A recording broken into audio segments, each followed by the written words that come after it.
Tengan ustedes muy buenas tardes.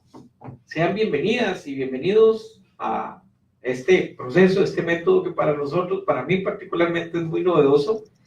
Es un poco complicado, me imagino que para ustedes allá en sus oficinas o tal vez en sus casas que nos están escuchando y viendo, también sea algo novedoso. Pero esperamos sobre todo que estos minutos que estemos juntos sean de mucho provecho para ustedes y que la pasen muy bien. La semana pasada estuvimos hablando de la ley de control interno, de las responsabilidades y las obligaciones que nos imponen, y nos preguntábamos si la ley de control interno se cumple, ¿verdad?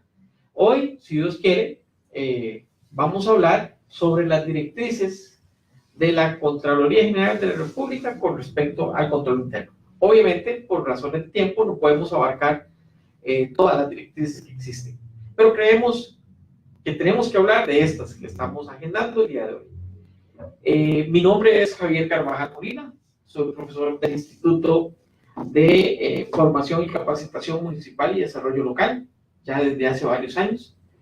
Este tema municipal es para todos nosotros un gran campo de aprendizaje. Yo creo que no hay personas especializadas, nos estamos formando, estamos construyendo un conocimiento y queremos que usted hoy sea parte de la construcción de ese conocimiento. Interesa mucho, o a mí particularmente me interesa mucho, siempre decirle a las personas que se pongan a pensar un poco en el concepto de ciencia. Pensemos un poco en el concepto de ciencia. ¿Recuerdan ustedes qué era ciencia? Aquí les voy a contar que detrás de cámaras hay amigas y amigos colaboradores a los que les voy a preguntar también. ¿Recuerdan ustedes qué era ciencia? Sí. ¿Recuerdan qué era ciencia? Más o menos. Más o menos. Y usted ya que nos está escuchando, haga el ejercicio de pensar un poquito qué era ciencia. Y yo quiero decir que normalmente cuando yo les pregunto a los compañeros y a las compañeras que estamos en un aula, que es más fácil a veces expresarse y desarrollar una clase, con la gente ahí presente, espero que usted me esté siguiendo, piense qué es ciencia. Y resulta que ahora le pido que piense, se imagine a un científico. Cierre sus ojos si quiere en este momento y piense, imagínese ahí en su lugar de trabajo a un científico. Y luego imagínese una científica. Este ejercicio lo hace muy rápido cualquiera. Imagínese, incluso con los ojos abiertos podemos imaginarnos a un científico y una científica. ¿Qué es lo que ocurre? Que normalmente cuando uno pide que la gente vea a un científico, ven a una persona con gabacha blanca, con pelos parados, o tal vez como yo, sin pelos, que se le pare por allá, con probetas, trabajando en un laboratorio, y cuando piensen en una científica, lo mismo, ¿verdad? ¿Esto qué quiere decir? Que en realidad en la sociedad hemos construido un estereotipo diciéndonos que los científicos son los que están en un laboratorio, ¿verdad? Pero la verdad es que no. Usted que me está escuchando, usted que nos está viendo, y los compañeros y compañeras que están acá, son científicas y científicos. ¿Y por qué creo eso? Claro, porque las ciencias no son solo naturales, las ciencias son ciencias sociales, ciencias exactas, obviamente ciencias naturales, y el conocimiento de las ciencias, o la ciencia que nos lleva al conocimiento, son sumamente amplios. De manera que quien genere conocimiento, esa es una persona que genera ciencia. Generar ciencia. Si yo genero ciencia, soy un científico. Yo soy un científico social. Y una de las preocupaciones más grandes que uno tiene en la gestión pública es encontrarse funcionarios y funcionarias que solo llegan a hacer lo que siempre se ha hecho, sin generar conocimiento, sin generar ciencia. Y cuando hablo de ciencia, hablo de conocimiento. Y cuando yo hago, yo tengo que generar conocimiento. Y ese conocimiento me va a servir a mí para hacer mejor las cosas. Ese es el principio que como funcionario público he asumido como reto personal en mi vida y que hoy les invito a asumir ustedes también. No sean solo un funcionario o una funcionaria, sean científicos ahí en su espacio que generan ciencia, que generan conocimiento. Pero cuando hablamos de ciencia, vean qué interesante. A veces llegamos, nos levantamos, llegamos al trabajo, trabajamos todo el día y nos devolvemos a la casa. Y hemos sido robots y andamos sin conciencia. Hacemos las cosas porque así se han hecho siempre. Y no sé si la semana pasada les contaba, pero en otros grupos lo cuento. Llegó una oficina judicial, pido una certificación, una notificación para notario, que la haga un notario, y la pido con base en el artículo 4 de la ley de notificaciones. Y entonces la funcionaria judicial dice, eso nunca lo hemos hecho, eso no se hace así, eso no lo hacemos, nunca lo hemos hecho. Entonces yo le explicaba que eso está en la ley, que la ley en el artículo 4 dice que ese referencia, ese artículo tiene que ir en la... Sí, pero nunca lo hemos hecho. Entonces yo les pido el favor de que lo hagan. Y efectivamente me hicieron el favor. Pero tuve que pedir el favor. Y a pesar de que la ley lo dice. ¿Por qué? Porque siempre lo han hecho así. Porque la excusa es que siempre se ha hecho así. No hay conciencia. En realidad no hay conciencia. Yo llego y hago las cosas como están. Y si la ley me dice otra cosa, y si lo confronto y me confrontan a mí, yo tengo que asumir mi error, yo tengo que asumir las condiciones que me establece una ley para mejorar mi trabajo y mi empleo. Ese es el reto que hoy quería decirles, empezando la tarde, con respecto a la ley de control interno. Doña Maureen de Guatuso Sí. manda saludos. Un gran saludo también a doña Maureen, que nos está escuchando. Enhorabuena que está conectada con nosotros. Don Carlos Guillermo Chávez también le manda saludos. Don Carlos Guillermo, bienvenidos y bienvenidas también. Qué gusto tenerlos por ahí. Ojalá comenten bastante, porque miren que para mí, parado la cámara, no es un tema fácil. En realidad para mí es un poco complicado. Me siento un poco, por dicha que están aquí las compañeras y los compañeros, ¿verdad? Porque con ellos comento y hablo, pero yo soy muy interactivo y entonces a veces se complica estar parado aquí. Pero muchas gracias entonces por saludarnos y estar sobre todo con nosotros en este tema que no es sencillo y no es fácil, pero es importantísimo para que nuestro país cambie, ¿verdad? Decíamos la semana pasada que la ley de control interno es una ley, a diferencia de las demás, que nos obliga a conocerla.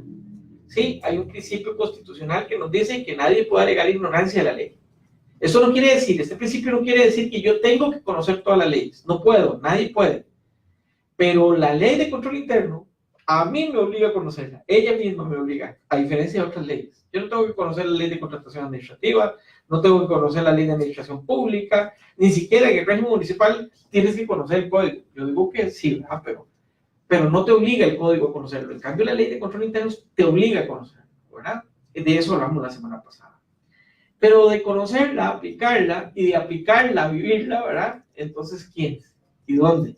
Y yo como ciudadano, y yo como municipio, les pido a mis municipalidades, les pido a mi gobierno local, que se empapen de esta normativa, porque es la forma en la que eventualmente podemos disminuir la ineficiencia o los niveles de ineficiencia de la gestión municipal o pública y de aumentar, de aumentar los niveles de eficiencia, disminuir la ineficiencia y de disminuir también los actos de corrupción. Yo firmemente creo de que si hubiera habido control interno, ¿verdad? Si hubieran aplicado la ley de control interno como está establecida, sin mayor complicación, a la trocha, al proyecto de la trocha, ¿ustedes creen que hubiera habido trocha? Yo creo que si lo hubieran aplicado, no hay trocha. Y para los que nos escuchan o ven de Limón, si están por allá y conocen el proyecto Limón Ciudad Puerto, un proyecto con grandísimas aspiraciones, si hubiera habido control interno, como lo establece la normativa, hubiera sido un fracaso o hubiera sido más exitoso el proyecto. Obviamente hubiera sido mucho más exitoso. De manera que estamos hablando de un tema que es absolutamente necesario para mejorar la gestión pública y disminuir los actos de corrupción. No puede ser que un alcalde se nos escape con el carro de uso discrecional a un motel. Y luego que no pasa nada. No, aquí está pasando algo. Eso no puede ser, esas cosas no pueden ser. ¿Dónde estaba el control ahí? ¿Dónde hubo control interno? Y saben que no se trata de aplicar la norma. Se trata de que yo como funcionario público, que yo como funcionario municipal, tenga la conciencia de que ese acto es incorrecto. Y que no tengo que hacer el uso de los bienes o recursos públicos para un asunto tan personalísimo como irse a meter un motel. Esas cosas no pueden pasar en este país, no deben pasar en este país. No deben pasar conmigo y no deben pasar con otras personas. Claro que cometemos errores, pero de eso se trata, de crear una cultura de control en nuestro país. Vamos a entonces hablar de algunas, solo algunas, apenas un par de las directrices que ha emanado la Contraloría General de la República, pero tenemos que recordar, como lo vimos la semana pasada, que el control interno en nuestro país está regulado por un marco jurídico que es la Ley General de Control Interno, que aquí la tenemos, es la 8292, pero en su artículo 3 de la ley dice que también este marco jurídico va a estar completado, ¿verdad?, por todas las disposiciones que emanen la Contraloría General de la República. De manera que es vinculante lo que en esta materia diga la Contraloría. Incluso vamos a ver más adelante posiblemente que si hay una norma interna a las municipalidades tomada por el Consejo Municipal con respecto al control interno y se opone a las directrices de la Contraloría o a la ley, obviamente privan las directrices de la Contraloría y la ley de control interno por sobre estas otras, ¿verdad? Hay una razón aquí de jerarquía de las normas, pero también de conveniencia, porque el ente superior del control, ¿verdad?, es la Contraloría General de la República. Vamos a ver, decíamos entonces que existen muchas directrices y yo les invito a meterse en la página de la Contraloría General de la República y ver la cantidad de directrices y documentos que tienen ahí, que desde que se aprueba la ley han sacado y han publicado. Yo quisiera primero disculparme, ¿verdad?, porque esto es una materia de la Contraloría, es información que genera la Contraloría, ella es la fuente primaria y la propietaria de esta información, de uso público, por supuesto, de uso de todos nosotros, pero creo que los especialistas en la materia son ellos, ¿verdad?, por supuesto. Pero en todo caso creo que es importante generar un poco de conciencia en ustedes de lo que nos dice esta información. Y más que chorrearles aquí un conocimiento que tal vez yo no tenga, y ustedes tienen más conocimiento en este tema que yo, es crear esa conciencia de si lo estamos haciendo o no lo estamos haciendo bien, de si está pasando o no está pasando.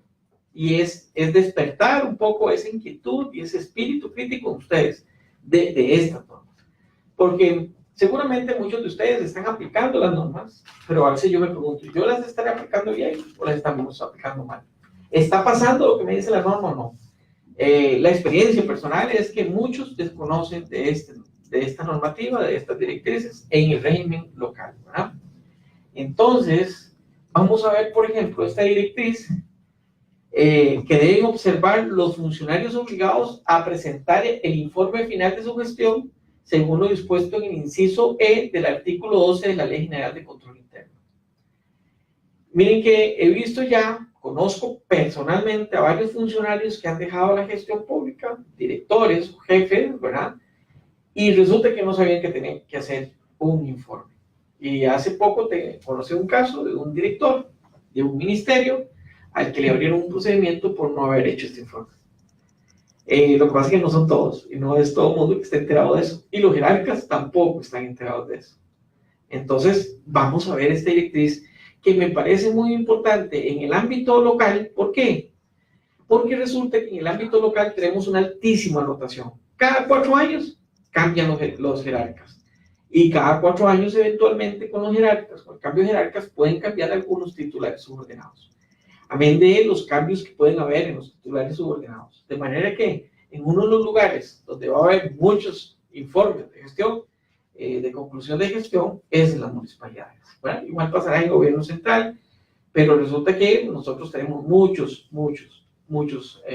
jerarcas en una municipalidad. Recuerden que es un ente bifronte, ¿verdad?, tiene 2 cabezas, entonces hay que recordar que el alcalde es un jerarca, o la alcaldesa, y también los y las regidoras son jerarcas. La pregunta es entonces, ¿un regidor tiene que presentar este informe o no lo tiene que presentar? ¿O lo presenta el Consejo Común órgano? Bueno, eso lo tenemos que pensar y tenemos que resolver. Le decía que nos vamos a referir a esta directriz que le encontramos con esta numeración, el D1 205 CODFOE de la Contraloría General de la República. En esta directriz se señala en el punto 1 el propósito, el objetivo, la razón de ser de este lineamiento. Y nos dice concretamente que el propósito de estas directrices, particularmente de esta, es definir el marco básico que regula la obligación de los jerarcas y los titulares subordinados de la administración activa de presentar al final de su gestión un informe donde se rinda cuentas de los resultados obtenidos en el cumplimiento de las funciones bajo su responsabilidad conforme al artículo 12 de la Ley General de Control Interno, lo cual se constituiría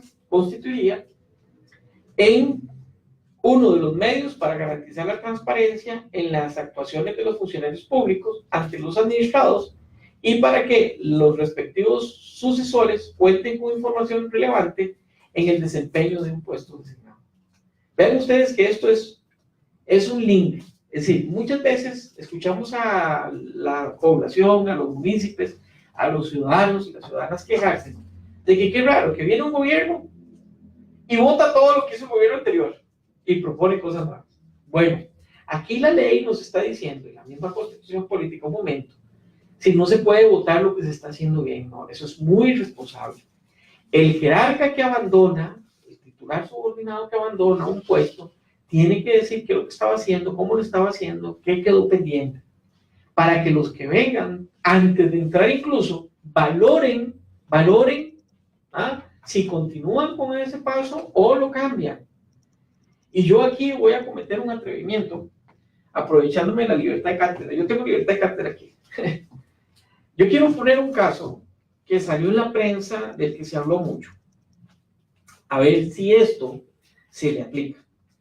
¿Recuerdan ustedes el informe que emitió la Procuraduría de la Ética Pública con respecto al mal llamado, popularmente llamado cementazo, que recibió el expresidente de la Asamblea Legislativa y que la presidenta actual de la Asamblea Legislativa recibió con la queja de que venía incompleto? ¿Se acuerdan ustedes de ese informe? Que la Asamblea Legislativa no tuvo la oportunidad de recurrir o recusar, o ¿verdad? No tuvo porque se le pasó el tiempo. La pregunta es, ¿el señor presidente de la Asamblea Legislativa hizo este informe de gestión? En donde le dijo, en sus puntos, está pendiente este informe de la Procuraduría de la Ética Pública. Yo me lo cuestiono, no lo sé, honestamente tengo que decir que no lo sé, pero me salta la duda, porque si se hubiera hecho este informe, diciendo lo que quedó pendiente, algo tan delicado como este informe, que se vivió a la luz, es decir, a viva voz en los medios de comunicación, si se hubiera hecho este informe de gestión, no pasa lo que ocurrió con este caso del cementazo. Vean ustedes que estamos hablando de algo muy delicado. Y cuando estamos hablando de una gestión municipal, ¿qué proyectos y qué programas y qué actividades quedan pendientes cuando yo dejo el cargo? Es sumamente importante. No solo por el tema de que nos decía el artículo antes en la obligación de rendir cuentas, ¿verdad? De ser transparente en la gestión, sino porque los recursos no se pierdan. Si no se vale que nos equivoquemos, ¿verdad? En algo tan minúsculo, en el incumplimiento de una norma tan importante y que se pierdan tantos recursos y que se pierdan, sobre todo, en este caso de la Asamblea Legislativa y la Procuraduría de la Ética Pública, hubo un daño muy grande a la Asamblea Legislativa, a la imagen de la Asamblea Legislativa, porque nosotros los costarricenses nos ponemos a pensar, entonces, ¿están jugando el casita en la Asamblea Legislativa? Entonces, ¿están cumpliendo con las normas que les toca cumplir? ¿Las saben? ¿Las conocen? Bueno, salta la duda, que esto no nos pase en el régimen local, ¿verdad? Entonces, por eso me parecía muy importante citar esta directriz de la Contraloría General de la República, que obviamente nace de la Ley de Control Interno. Ya vemos que esta obligación está en el artículo 12 de la Ley General de Control Interno, que habíamos repasado la semana pasada. En el punto 2 de esta directriz nos establecen algunas definiciones. Yo voy a tomar solo algunas, no todas. Ustedes pueden repasar concretamente esta directriz y ver todas las definiciones que hablan, pero como algunas de ellas las vimos la semana pasada, no las voy a tomar yo acá. Así que, para los efectos de esta directriz, se entiende por destinatarios. Y es muy importante saber quiénes hacen el informe, a quiénes le toca hacer ese informe.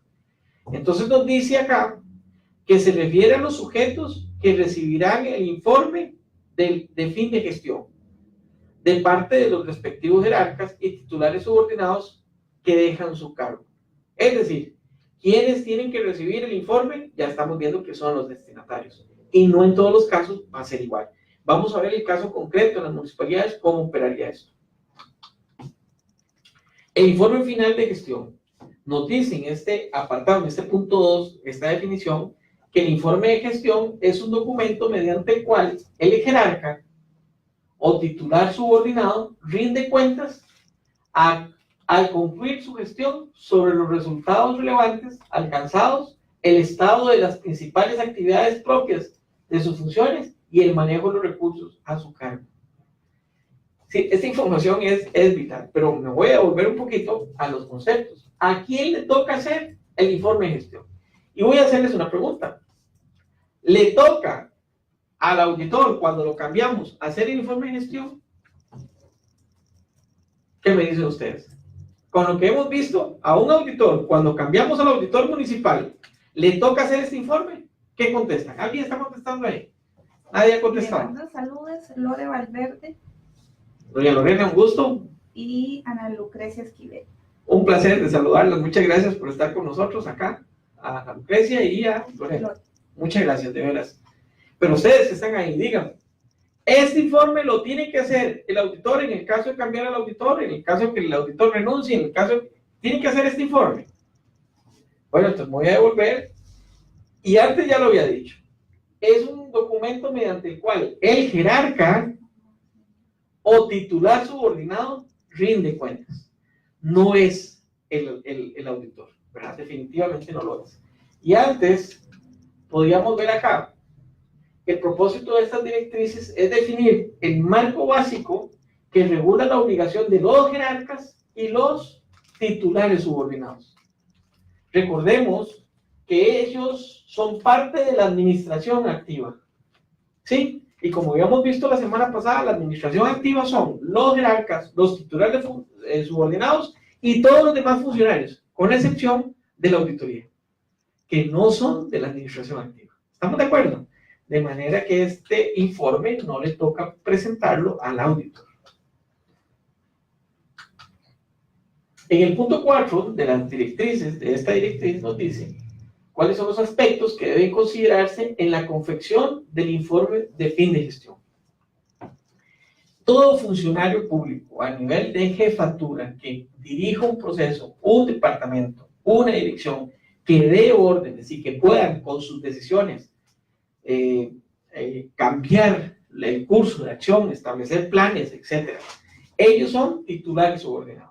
Y los jerarcas son el máximo responsable de la institución. En el caso del ministerio, por ejemplo, el jerarca será el ministro o la ministra.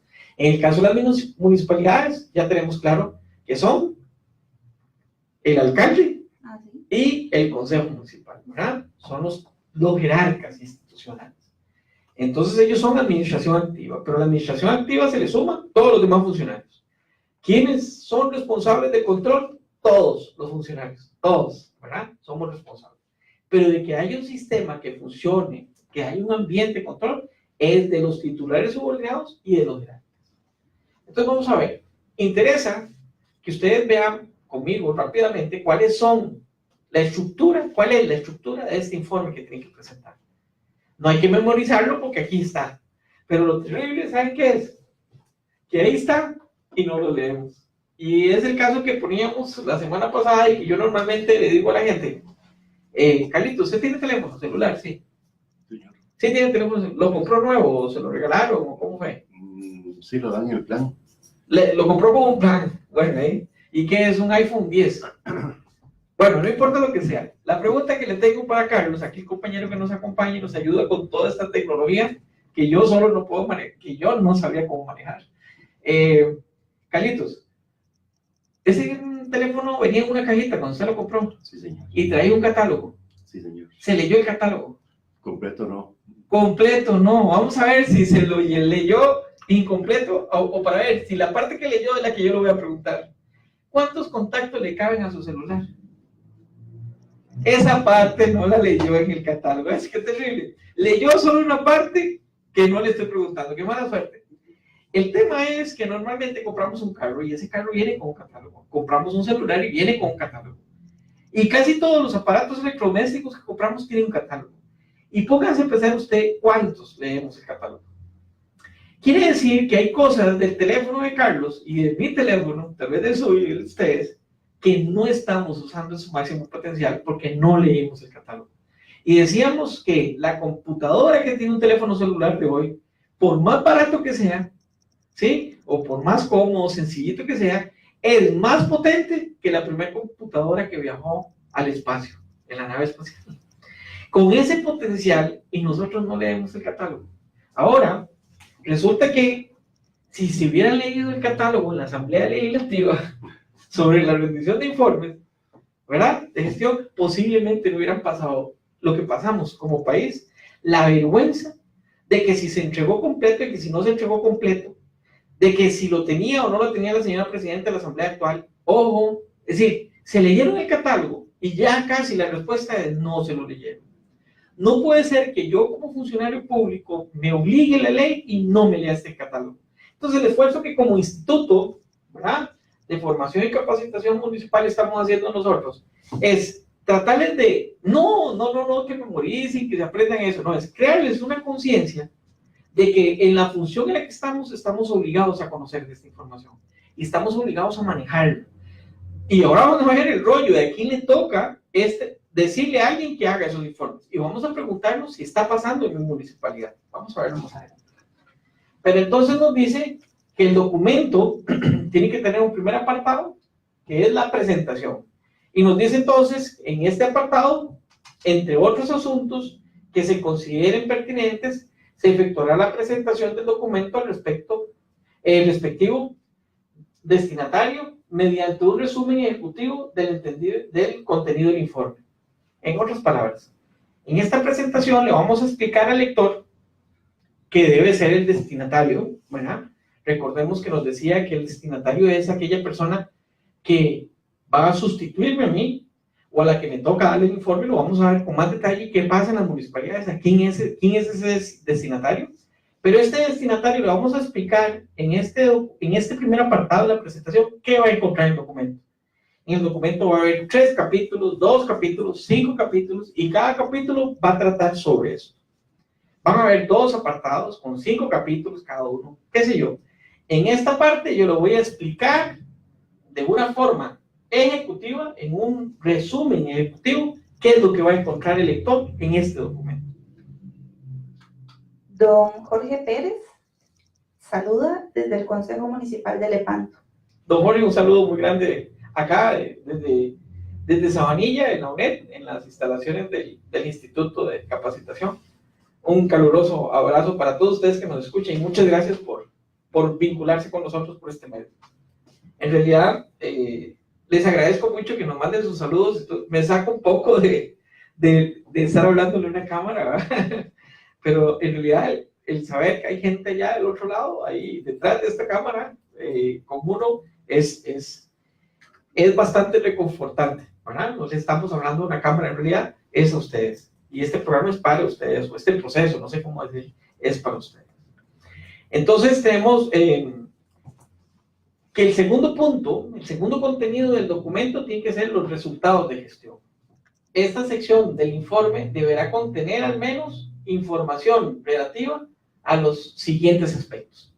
Entonces, el documento de gestión, de final de gestión, tiene que decir o hacer referencia sobre la labor sustantiva institucional o de la unidad a su cargo, según corresponda al jerarca o titular subordinado. Cuando estamos hablando del informe del alcalde, el alcalde tiene que referirse a la institución. En cambio, cuando es un titular subordinado, el jefe de proveeduría, el jefe de recursos humanos, el jefe de catastro, el jefe de rentas y cobranzas, etcétera, ellos tienen que hacer un informe de su unidad, de su departamento, de su dirección. Estamos claros que los jefes, ¿verdad?, los titulares subordinados y los jerarcas tienen que entonces hacer una referencia sobre la labor sustantiva.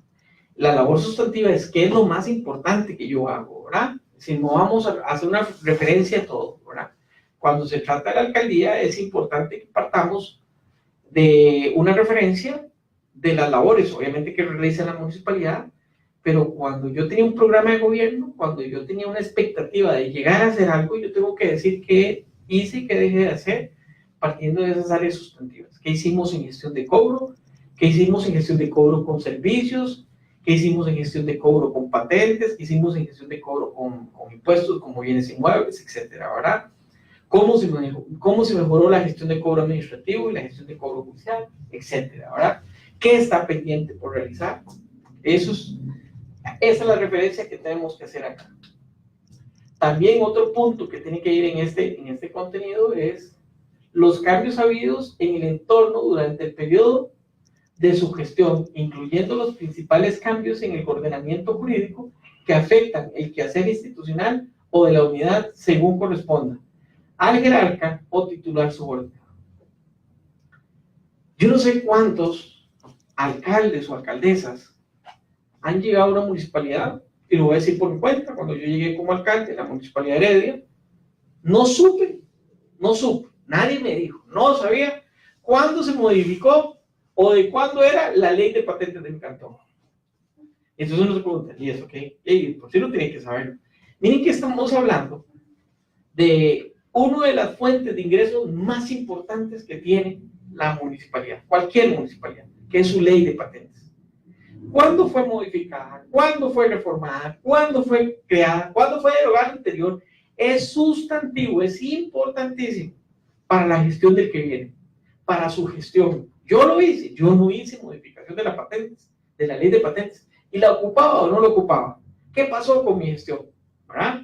¿Lo hice bien o lo hice? Bueno, aquí tengo que hablar yo de cuáles son las modificaciones que yo me encontré, que yo tuve durante el periodo que me he desempeñado como alcalde o como titular subordinado. Y aquí hay que decir que recientemente tuvimos un cambio muy importante en el código municipal. ¿Recuerdan algunos de ustedes cuál es ese cambio? Que ocurrió la numeración en 10, casi en 9 o 10 artículos. Y por eso no hay que imprimir más códigos hasta que esté ya, bueno, ya está el nuevo, ¿verdad? Entonces no vale la pena imprimir más códigos porque ya están desactualizados todos los que tenemos. ¿Saben cuál es esa? ¿Alguien me puede escribir ahí? Si alguien nos escribe y nos cuenta en qué se modificó recientemente el código municipal. Sí, se modificó más o menos en 9 o 10 artículos. Y se refiere a la modificación que hubo con respecto a la ley de policía, o a la policía, perdón, municipal, ¿verdad? Entonces hicieron una introducción ahí de varios artículos. Esa referencia va acá. ¿Cuáles son los cambios que ha tenido la ley de impuestos de bienes inmuebles? Ha habido un reglamento, se modificó el reglamento. Cuando yo me correspondió ser alcalde, cada persona tenía que hacer una declaración voluntaria cada 5 años. Eso cambió, eso ya cambió y ahora no es lo mismo. Ahora si no la haces, te castigan y te multan, lo que es correcto, porque la ley antes era perversa. ¿Por qué era perversa la ley de impuestos de bienes inmuebles? Porque si yo no declaraba el valor voluntariamente de mi bien inmueble, yo no pagaba. Así de sencillo, no actualizaba el valor. Y entonces yo por incumplir más bien tenía un premio. Y el que venía y declaraba su valor del bien inmueble, más bien era castigado porque sí le cobrábamos la actualización del valor. Entonces la ley es perversa porque el que cumple le cobra más y el que no cumple le cobra menos. No puede ser eso por dicha que cambió. Pero vean ustedes, estaba en un informe de gestión. Los que hoy son alcaldes y alcaldesas recibieron un informe, tenían que haberlo recibido. Y yo quisiera, como que hicimos una encuestita rapidita aquí, a ver si en lo que terminamos nos dicen si hubo o no hubo este informe en sus municipalidades. ¿Hay alguna? Don Vladimir, que hace el comentario que los cambios fueron con respecto a la policía municipal. Así es, excelente, don Vladimir. ¿Dónde está don Vladimir? Conectado. Está conectado, no sabemos dónde está. Está conectado por otro lado.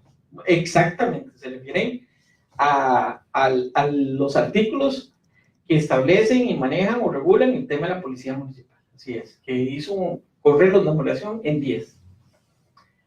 Muy bien, tenemos presente entonces que el documento tiene que tener los cambios en la normativa, en ese marco jurídico que afecte a la municipalidad, ¿no?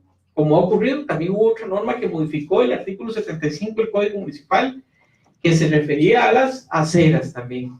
Esos cambios deben estar anotados acá, deben anotarse. El alcalde tiene que tener claridad de eso y obviamente el titular subordinado.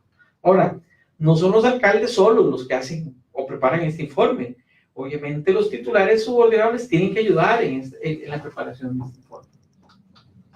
Dice que otro de los puntos de este contenido es el estado de la autoevaluación del sistema de control interno institucional o la unidad al inicio o al final de su gestión, según corresponda al jerarca o titular subordinado. Es decir, Si se refiere a jerarca, el estado de autoevaluación es institucional, y si se refiere al titular subordinado, el estado de autoevaluación obviamente será del departamento o dirección que se trate, ¿verdad? Y yo planteo, yo pregunto, ustedes que nos están escuchando, usted que trabaja en esa municipalidad, hubo un informe de la autoevaluación de su municipalidad que se la dieron a los nuevos alcaldes y a los nuevos regidores. ¿Pasó eso o no pasó? Por las preguntas que yo hago cuando llego a alguna municipalidad, la verdad es que esto no ocurre. Entonces, alguien está en incumplimiento de la ley. Alguien está en incumplimiento de sus deberes. Mucho cuidado con eso. Acciones. Otro punto que tiene que estar en este contenido son las acciones emprendidas para establecer, mantener, perfeccionar y evaluar el sistema de control interno, institucional o de la unidad, al menos durante el último año, según corresponda al jerarca o titular subordinado. Es decir, el informe tiene que contener con especificidad de las acciones mínimo de un año. De aquí para atrás, de cuando yo me voy, tengo que hacer una referencia a las actividades que se hicieron para establecer, para mantener, para perfeccionar el sistema de control y evaluar el sistema de control interno. Eso pareciera que debiera ser un anexo, porque son un montón de actividades. Debieran ser un montón de actividades, pero la verdad es que las municipalidades, muchas, están haciendo poco en este campo, ¿verdad? Pero entonces ven ustedes que hay que poner en evidencia si lo hice o no lo hice, ¿verdad? Y tiene entonces el informe que contener las acciones emprendidas. Y hace una referencia temporal. Nos dice que es como mínimo el último año. Obviamente puede ser de los 4 años o puede ser de los 2 años. Ahora igual vamos a tener la diferencia entre jerarca y titular, ¿verdad? Siendo institucional o no. También tenemos que tener principales logros alcanzados durante su gestión de conformidad con la planificación institucional o de la unidad, según corresponda. Igual, todas las unidades en una municipalidad tienen que tener su propio plan. Todas, no hay una que no lo deba tener. Hace poco estuve en una municipalidad y le pregunté a los directores, ¿cuál es su plan? Y concretamente el del área financiera, ¿cuál es su plan para que el presupuesto esté mañana en tanto por ciento? Y la respuesta fue, no tengo plan.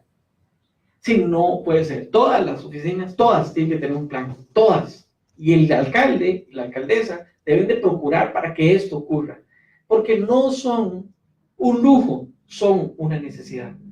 Si nosotros no sabemos hacia dónde vamos, rendir informe es una mentira, es una caricatura, porque se rinde informe de lo que prometemos, de lo que nos proponemos, de lo que programamos y de lo que ejecutamos. Ahí es más fácil hacer un informe. Y ve lo que nos están planteando. Debemos establecer los principales logros alcanzados durante la gestión con respecto a la planificación. Aquí hay que decir, nosotros planificamos 5 objetivos, de los cuales cumplimos el 80% de los 5 objetivos, o cumplimos el 99%, o el 100% de los 5 objetivos, o el objetivo número 5 no lo cumplimos porque resulta que la plata con que íbamos a hacer eso nunca llegó, el gobierno central nunca giró la plata del 8114 y eso no se pudo cumplir porque no llegó a tiempo, porque la ley de contratación. Entonces aquí se explicará ese apartado, ¿verdad?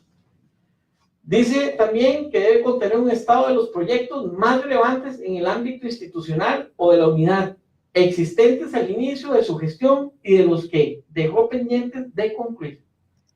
Aquí aparece otra vez el informe de la Asamblea Legislativa. Ese es un proyecto que no podía quedar pendiente, que no podía dejar de decirse. El presidente de la Asamblea Legislativa tenía que conocerlos, porque lo establece este informe, lo tenía que hacer. Es decir, no hay vuelta a hoja. En mi criterio personal, tal vez me equivoque, por supuesto, como ser humano, creo que no hicieron un informe de gestión, porque aquí está la clave. Don Javier, doña Yendri Delgado, desde Belén, es que hizo una consultita que no la había visto sobre el informe. Dice, en el caso del consejo, ¿quién hace ese informe? Es interesante porque el consejo es un cuerpo colegiado, ¿verdad? En tanto consejo, como consejo debiera ser uno, ¿verdad? porque es un cuerpo colegiado. Incluso a veces se duda si el alcalde es parte o no. El alcalde, para mi criterio, si leo el código, es parte del consejo. Entonces el consejo debe hacer un informe, ¿verdad? Como consejo. Pero en el caso mío, recuerdo cuando yo fui alcalde, que fue al principio de este cambio que hubo en el código, de los primeros alcaldes electos popularmente, los regidores todos se les motivó para que presentaran su propio informe, ¿verdad? Que no es cosa sencilla, porque los regidores no ejecutan como la administración y no están en las mismas condiciones que la administración. Y no se les hace fácil seguir el esquema que establece esta directriz, ¿verdad? Pero debiera ser del consejo, porque el consejo es el jerarca, ¿verdad? El jerarca, o uno de los jerarcas de las municipalidades, es el consejo. Recuerden que como regidores, fuera del consejo, fuera de sesión o fuera de una comisión, designados en una comisión, ya no son nada, ¿verdad? Solo son en el tanto estén reunidos o convocados, ¿verdad? Entonces debiera ser del consejo, en mi criterio, salvo el mejor criterio de la Contraloría General de la República. Pero les digo que la experiencia personal que tuvimos es que se motivó a cada uno de los regidores de que presentara su informe. Obviamente, no debieran los regidores tener proyectos. Sí, podrían tenerlos, ¿verdad? A ellos no les toca ejecutar, pero pueden tener un proyecto de modificación de la ley de patentes, pueden tener un proyecto de modificación de la ley de bienes inmuebles, que como repito, enhorabuena que cambió eso de que los que no declaran pagan menos. Esas cosas no pueden ser, ¿verdad? Entonces sí pueden tener proyectos, pueden tener un proyecto de una política cultural, pueden tener un proyecto para una política de la juventud, de empleo, ¿verdad? Qué sé yo, sí pueden tener proyectos. Y pueden decir hasta dónde llegaron o no pudieron llegar.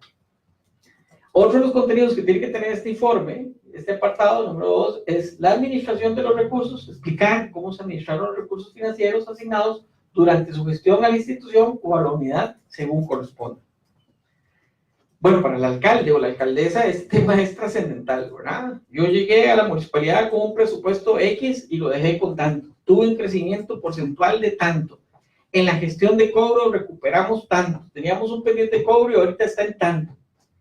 Esos datos son muy importantes para el que viene, pero también para sentirme yo bien de lo que estoy haciendo, para volver a ver atrás, aunque dicen que no hay que volver a ver atrás. Pero cuando uno vuelve a ver atrás, ve el camino, que dicen que no hay que volver a pisar, ¿verdad? Vamos a ver. Pero entonces hay que dejar una huella importante. Nosotros tenemos que llegar a la municipalidad conscientes de que vamos a ir a generar un cambio. Y no un cambio que cambiemos a la gente, no. El cambio que siempre tenemos que hacer es para mejorar la institucionalidad, para mejorar la gestión. Porque hay municipalidades muy buenas, hay municipalidades que encabezan el ranking en este país y los criterios de la opinión pública. Pero estoy seguro que esas municipalidades también pueden ser mejores. Entonces, el reto de todas las municipalidades siempre es ser mejor, ¿verdad? Y resulta que los catálogos nos dicen cómo ser mejores. Este es un catálogo que nos dice cómo ser mejores, que nos ayuda a ser mejores. Dice que también tiene que contener las sugerencias para la buena marcha de la institución o de la unidad, según corresponda, si el funcionario que rinde el informe lo estima necesario. Entonces, las sugerencias pareciera que es un apartado optativo. Si quieren poner las sugerencias, las ponen, y si quieren, no las ponen. Yo recomiendo siempre poner sugerencias. Yo creo que tenemos que ser científicos, tenemos que generar conocimiento. El estar en una municipalidad haciendo algo todos los días nos tiene que enseñar algo. No puede ser que no aprendamos. Es una gran queja que yo como ciudadano me planteo a mí como funcionario público. ¿Cómo yo no aprendo de lo que hago? ¿Cómo yo no aprendo para hacer mejor, para hacer una mejor gestión? De manera que, a pesar de que aquí nos dice que si lo estima necesario, lo hace optativo, ¿verdad? Pero yo les pido que lo tomen muy en cuenta porque su opinión cuenta. También dice que tiene que haber observaciones sobre otros asuntos de actualidad que a criterio del funcionario que rinde el informe, la instancia correspondiente enfrenta o debería aprovechar, si lo estima necesario. Sí, deben haber observaciones. Yo creo que esto es muy importante y al mismo orden que las sugerencias. Hay situaciones, asuntos que cambian las circunstancias. Por ejemplo, cuando yo trabajaba en la Municipalidad de Heredia, el sistema de recolección de desechos sólidos se hace al igual que hoy con unos camiones recolectores que se contratan. La pregunta es, ¿cuántas toneladas lleva esos carros recolectores de desechos sólidos y cuántas está pagando la municipalidad? ¿Cuál es el mecanismo de control que yo tengo ahí? Cuando yo estaba, no había los GPS que hay hoy. Hoy tienen esos camiones que andan con GPS porque la municipalidad tiene que controlar las rutas, ¿o no? Bueno, póngase a pensar en eso. Pero hoy la tecnología nos permite que esos camiones pasen por una báscula, por una romana, por una pesa, que desde la municipalidad en una oficina se tiene que controlar esos datos. Con cuánto peso sale del relleno sanitario y con cuánto peso regresa después de hacer el recorrido. Hoy una tecnología inmensa nos permite controlar eso. Cuando yo estaba no había ese control. Y entonces le estamos cobrando al ciudadano una factura por lo que sí estamos consumiendo o en realidad no tenemos seguridad de lo que estamos consumiendo. Entonces eso es muy importante, como lo pueden ver. El estado actual del cumplimiento de las disposiciones que durante su gestión le hubiera girado la Contraloría General de la República o la Auditoría Interna también. Entonces hay que incorporar en ese informe el estado actual y del cumplimiento de esas disposiciones. El estado actual del cumplimiento de las disposiciones o recomendaciones que durante su gestión le hubiera girado a algún otro órgano de control externo según la actividad propia de cada administración. Aquí hablaba de la auditoría interna. Normalmente, pues nosotros estamos, bueno, en régimen local, sujetos a la Contraloría General de la República. A otras les puede corresponder la autoridad presupuestaria, por ejemplo. El punto 7 nos refiere a esta directriz a los destinatarios y nos dice que los jerarcas y titulares subordinados deben presentar el respectivo informe de fin de gestión de manera impresa y en formato digital ante los destinatarios, recuerdan, los que van a recibir la información, y que seguidamente nos indican en el punto 7 quiénes son. Yo no puse todos, solo puse los que nos parecían más pertinentes. Punto 1, ¿a quiénes se lo tenemos que entregar? En el caso del jerarca, en el caso de la municipalidad, que el jerarca es el consejo municipal y el alcalde, el informe de fin de gestión lo debe presentar ante quien lo nombró o designó. Vemos entonces que no se trata de la municipalidad porque ni al consejo ni al alcalde lo nombró alguien encima de ellos. Con una copia para quien vaya a sucederlo en su cargo.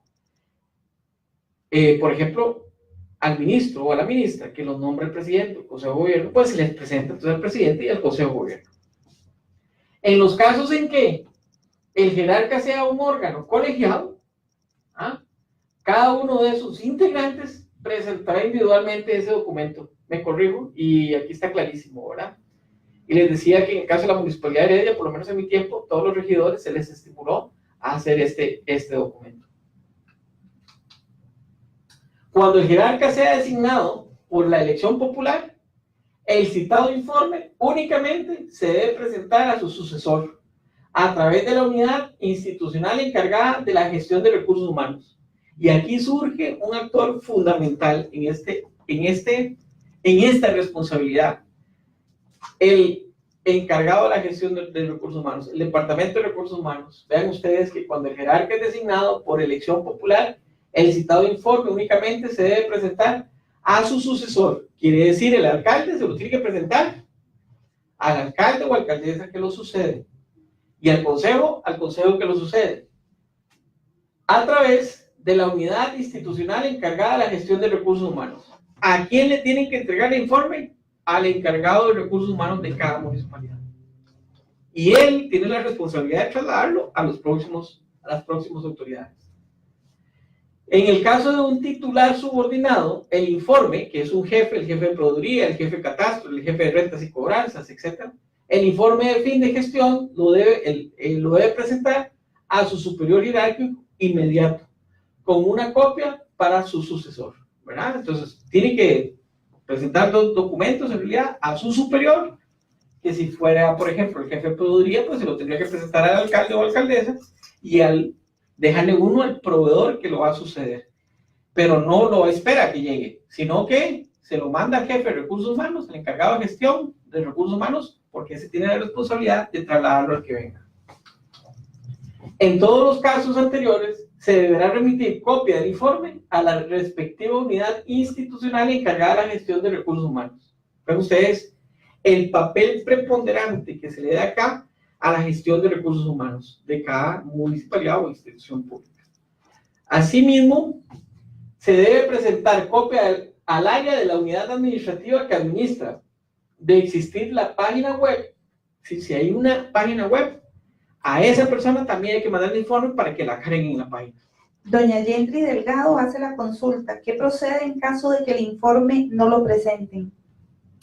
Sí, esta norma establece responsabilidades penales, administrativas, ¿verdad? Normalmente.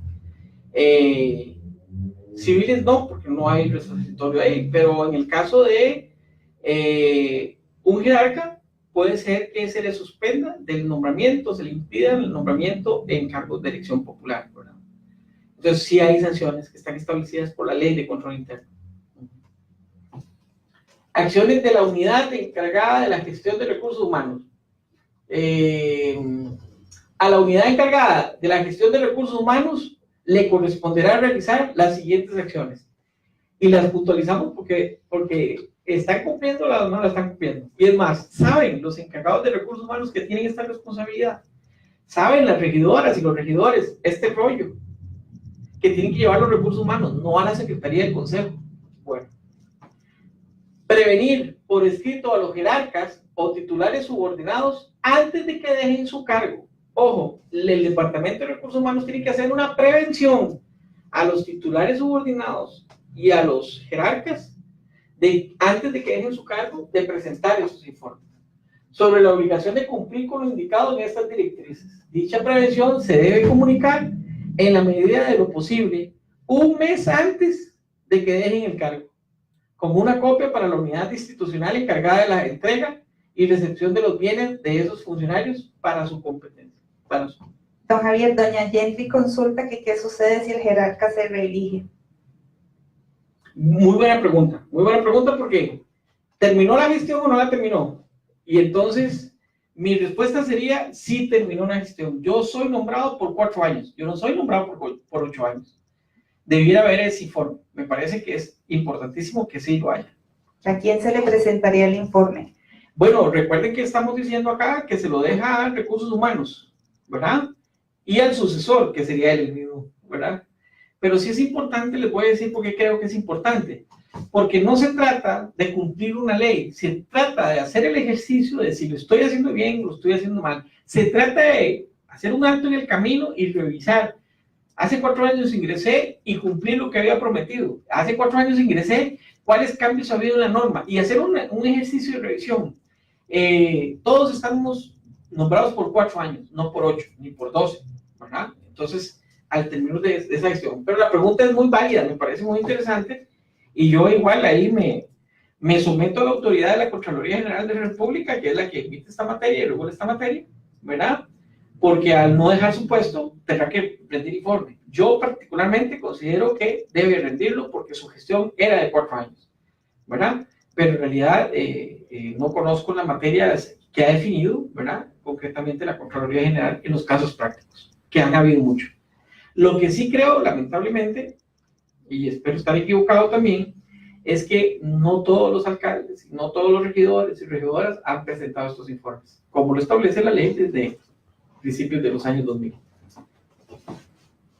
Ya este de prevenir, la habíamos visto.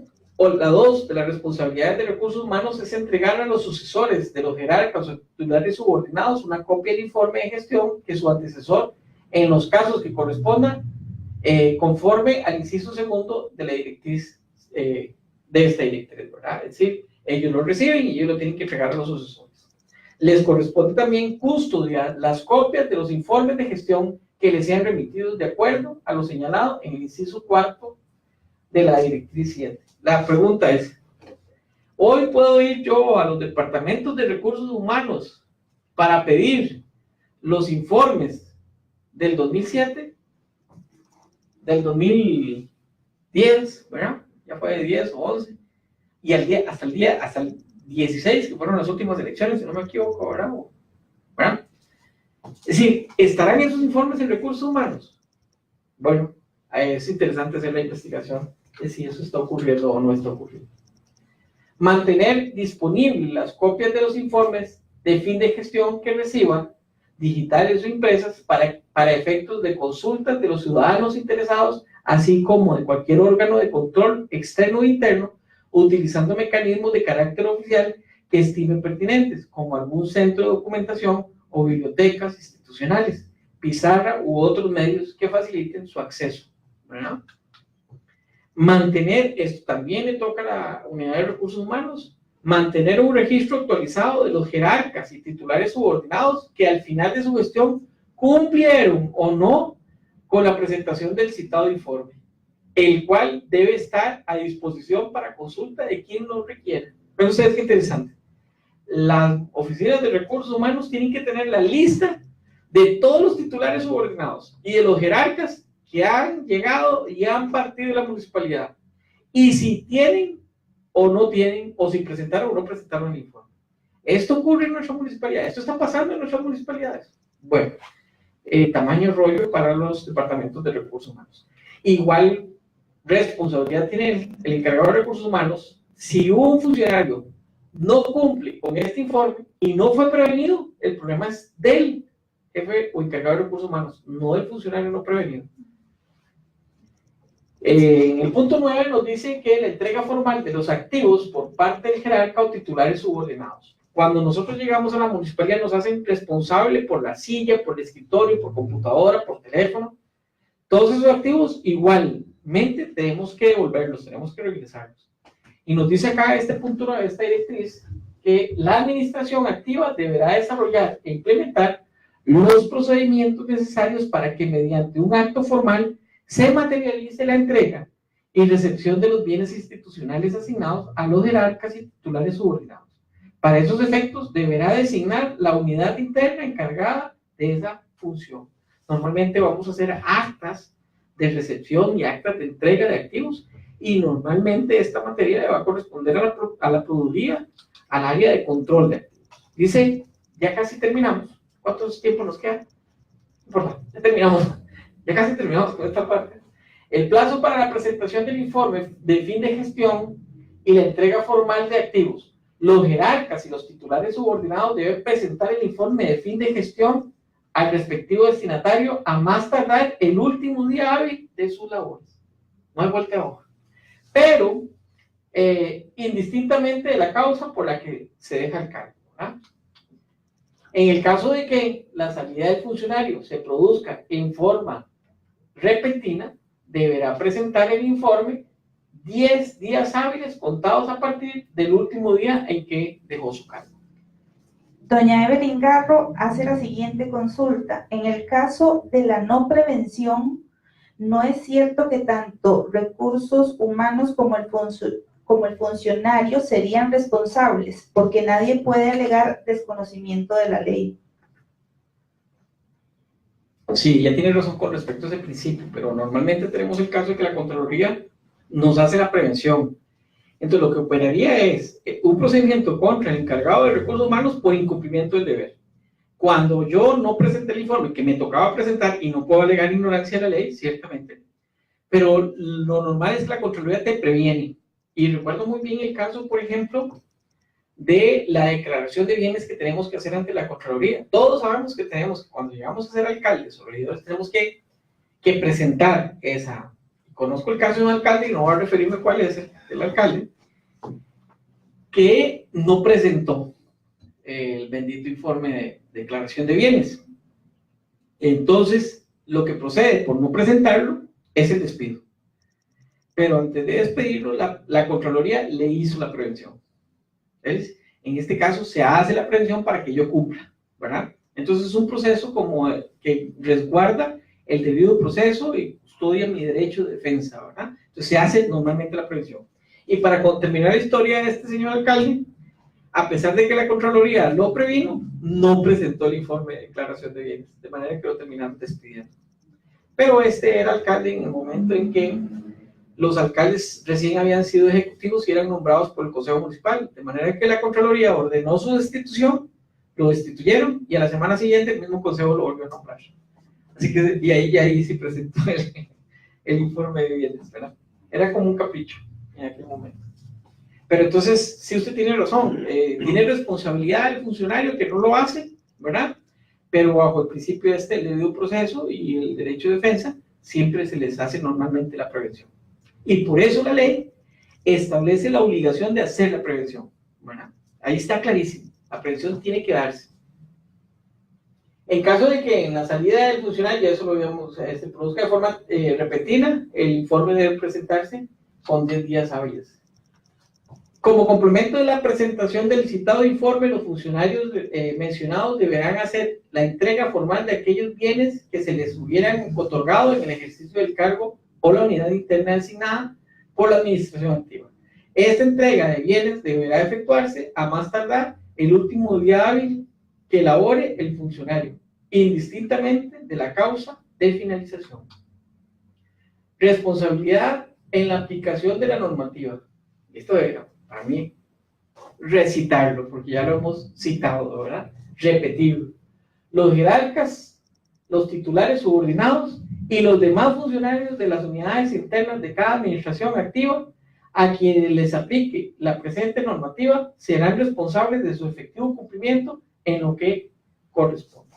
Por supuesto que el auditor, hemos dicho en varias ocasiones, no es parte de la administración activa, pero tiene que, cuando se va o hay un cambio, hacer también entrega de los activos, ¿verdad? Por supuesto que esto aplica para todos. En realidad, decíamos que hay varias directrices, pero no tenemos mucho tiempo.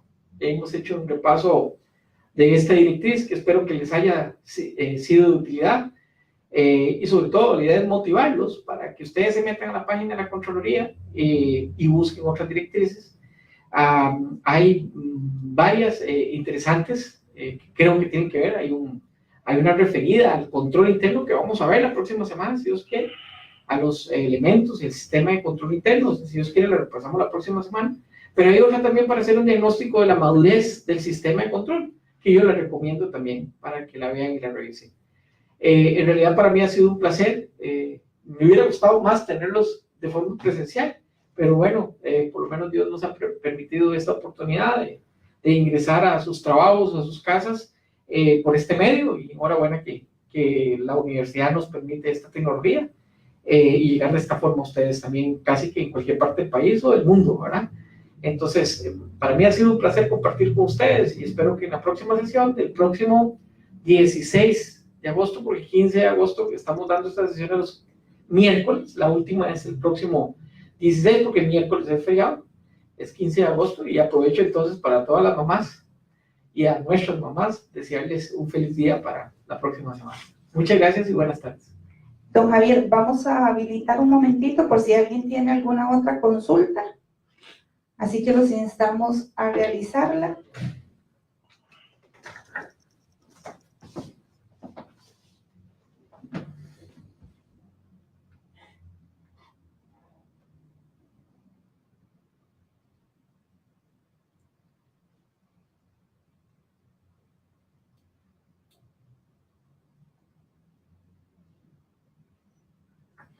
Doña Evelyn Garro, consulta. Y para los que estamos lejos, este sistema de sesiones, bueno, es un comentario. Este sistema de sesiones es espectacular. Gracias a ustedes por darnos esta opción. Doña Ana Lucrecia Esquivel dice, don Jorge, don Javier, ¿cuál es la función de la Comisión de Control Interno? Muy bien, de eso vamos a hablar la otra semana, si Dios quiere. Pero lo que sí yo creo es que en muchas instituciones públicas incumplimos con la ley de control interno porque nosotros no hemos sabido crear un ambiente de control interno. Lo más importante, creo yo, no es que la gente se sepa esto. Sí, obviamente la gente debiera sabérselo, la gente debe saber sus responsabilidades. El jefe de recursos humanos tiene que saber que tiene que prevenir, y vean que a veces no pasa, por no decir siempre. Pero más que saberse la norma, más que saberse esas cosas, es un poco de el control interno nos va a ayudar para ser mejores. El control interno me va a asegurar a mí más bien de problemas en el futuro. Es decir, esto es una herramienta que nos ayuda a ser mejores. Entonces, hace poco estaba hablando aquí precisamente en la UNED con otros funcionarios, otros compañeros, es que nos lleva un curso, nos chorrea un montón de información y eso no sirve para nada. Y el concepto que hay de que el control interno no sirve para nada, todo lo contrario, es necesario para que yo, funcionario, luego me pueda proteger, ¿verdad? Y luego mi jerarca asuma la responsabilidad que a él le toca o que a ella le toca. La Comisión de Control Interno debiera, entre otras cosas, ¿verdad?, presidir, asistir a los jerarcas, porque sabemos que el jerarca no va a tener tiempo para planificar, para ejecutar, para controlar todo el proceso, valga decir, de control, ¿verdad? Eso debe ser una comisión. Normalmente se recomienda la creación de esta comisión para que se haga cargo de ese proceso, para que acompañe, para que sea el asesor, para que sea el ejecutor también el asesor de las autoridades, de los jerarcas, pero el ejecutor al interno. Y para mí la mayor responsabilidad no es solo poner a trabajar el CEBRI o poner a trabajar la autoevaluación, sino crear el ambiente de control. Para mí eso es importantísimo. En la otra semana, si os quiere, vamos a precisar un poco más sobre eso. Doña Cinia externa un comentario. Estoy viendo y creo muy interesante. Soy síndica de Florencia, Municipalidad de San Carlos. Siempre es bueno estar informado. Muchas gracias y muy amable por vincularse con nosotros por este medio. Y ya vio, ojo que los síndicos tendrán que hacer o no tendrán que hacer. Los síndicos no son considerados jerarcas, ¿verdad? Son parte del Consejo Municipal, pero no como un regidor, ¿verdad?, ni como un alcalde. Don Jorge Pérez hace la siguiente consulta. ¿Es obligación del actual jerarca denunciar el incumplimiento de la no presentación del informe final? Buena pregunta. La verdad es que sí. Lo que pasa es que la ley no dice, el que tiene que denunciar es tal, ¿verdad? Debiera ser el alcalde tiene toda la autoridad para decirle al jefe de recursos humanos dónde está la lista de las personas que presentaron y dónde está la lista de las personas que no presentaron. Ya lo vimos acá citado. El tema aquí es que no solo el alcalde, cualquier ciudadano puede hacerlo, cualquier municipio puede hacerlo. Bien, ¿alguien más? Doña Evelyn Garro, me interesa saber a quién le corresponde la conformación de esa comisión de control interno. Normalmente esto le va a corresponder al jerarca, ¿verdad? Pero no en este caso al consejo, sino al administrativo, al jerarca superior administrativo, que para nosotros es el alcalde. Don Jorge Pérez también nos hacía esta consulta. Usualmente, ¿quiénes conforman la comisión de control interno? Bien, ¿alguien más? Los instamos a realizar sus consultas. Vamos a dar un momento más para ver si tienen alguna otra consulta. Esta comisión es muy importante, ya les decía, porque la verdad es que hay otra directriz que no pusimos por ahí, pero la próxima semana la vamos a poner al principio para que ustedes las vean, y nos obliga a crear ese ambiente de control y nos obliga a tener un plan. Entonces, yo apenas llego a una municipalidad, pregunto, ¿tienen un plan? Bueno, este plan, ¿quién lo va a hacer? Si yo estoy en proveeduría, el otro está en rentas, el otro está en patentes, el otro está en inspección, y el otro... Si todos los jefes tienen su rollo que hacer, tienen su tarea sustantiva, entonces tenemos que recoger, hacer una comisión que se ocupe del control, ¿verdad? Y esa tiene que tener un plan. Entonces, ¿cuántos tienen un plan? Esa es la pregunta, ¿verdad? Y de eso queremos hablar la próxima semana, de cómo montamos un plancito.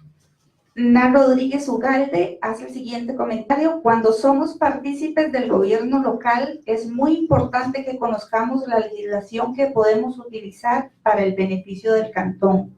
Es nuestra responsabilidad investigar de las mismas y tenerlas a mano. Así es. Usted tiene toda la razón.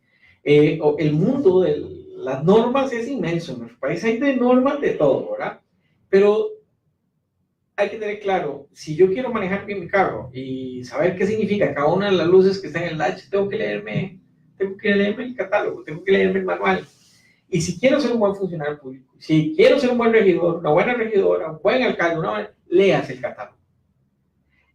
Uno de los catálogos más importantes que tenemos en la función municipal es el Código Municipal. Y en el 100% de las reuniones a las que yo he asistido con regidores, con alcaldes, con alcaldesas o regidoras y síndicos, y pregunto, ¿cuál es el artículo 57 del Código Municipal? Bueno, ahí están las funciones de los consejos de distrito. Artículo 13, las funciones del Consejo Municipal. Artículo 17, las funciones del alcalde. Y ni siquiera esas se saben, menos el 75. Ahora Antes 150 para el procedimiento para despedir a los funcionarios, ahora ya creo que es 169 o por ahí anda 159, porque cambiaron la numeración como les decíamos. Pero usted tiene toda la razón, si queremos ser buenos en lo que hacemos, no tenemos que ser igual a los demás, tenemos que leer, tenemos que preocuparnos por leer, entender el catálogo, no solo se trata de leerlo por leerlo, sino adquirir conciencia de cómo hacer las cosas mejor. Doña Cinia nos consulta qué horas se transmiten estas charlas. Doña Cinia, le informamos que, bueno, son 3 charlas. Esta es la segunda, la próxima es el jueves 16 de agosto a las 4:30 de la tarde, para que nos acompañe usted y todas las personas que nos están escuchando. Evelyn Garro nos hace otra consulta. ¿Esa comisión es la misma del CEPRI? Ok. Vamos a ver la otra semana también el CEBRI. Vamos a ver si nos da tiempo la otra semana, porque tenemos que ver varios puntos. El CEBRI es el Sistema Específico de Valoración del Riesgo Institucional. Yo puedo tomar la decisión de que hay una comisión que vea CEBRI y otra que vea control interno, pero yo particularmente considero que tiene que haber una comisión, ¿verdad? Eso va a depender de la institución y de la cantidad de recursos que tenga. Debiera haber una sola comisión que vea todo el tema de control interno, tanto la autoevaluación como el CEBRI. Doña Evelyn Garro nos hace una recomendación a todos los participantes respecto al código. Les recomiendo revisarlo directamente en la página Sinalevi para asegurarse de que tienen la versión más actualizada. Está completamente lo correcto. Y para ampliar, el tema de Sinalevi es el sistema de información jurídica que tiene la Procuraduría General de la República, y pueden acceder a él marcando www.pgr, que significa Procuraduría General de la República, .go.cr. Ahí se les va a desplegar la página de la Procuraduría General de la República y van a encontrar Sinalevi. Marcan Sinalevi y ahí buscan normas usuales y buscan normas usuales, y en normas usuales van a aparecer todas las normas. Se va a poner normas municipales y ahí le aparece el código al momento de hoy, ¿verdad? Súper actualizado. Doña Gabriela González dice, no me quedó claro quiénes conforman la comisión y quién la preside. Ok.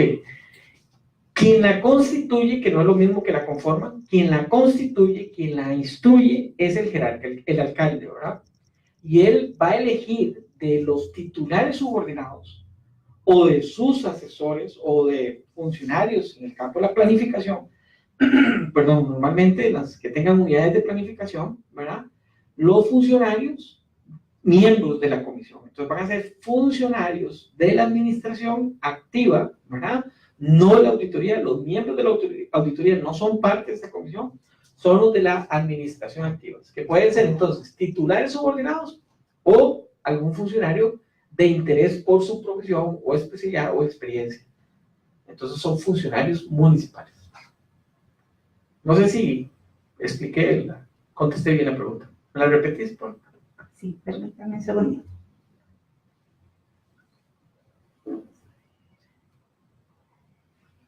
Doña Gabriela hace la consulta, no me quedó claro quiénes conformarían la comisión. Sí, ¿Quién la preside? el alcalde va a decir quiénes la conforman, él decide eso, ¿verdad? Y en realidad ellos o el alcalde decide quién la preside. El alcalde puede ser parte de esa comisión también. Bien, no tenemos, don Javier, ya ninguna otra consulta, por lo que de esta manera daríamos por terminada la charla del día de hoy. Muchas gracias a todas las personas que nos acompañaron. Tanto el video así como la presentación de don Javier están a plena disposición de las personas que así lo requieran. Con mucho gusto se pueden comunicar con nosotros y también se las podemos pasar por correo electrónico. Muchas gracias, don Javier, y muchas gracias a las personas que participaron el día de hoy. Los invitamos para que el próximo 16, jueves 16, nos acompañen a la misma hora, 4:30, por esta vía, para la última charla sobre el tema de control interno. Buenas tardes. Qué éxito. Muchas gracias, Carlitos.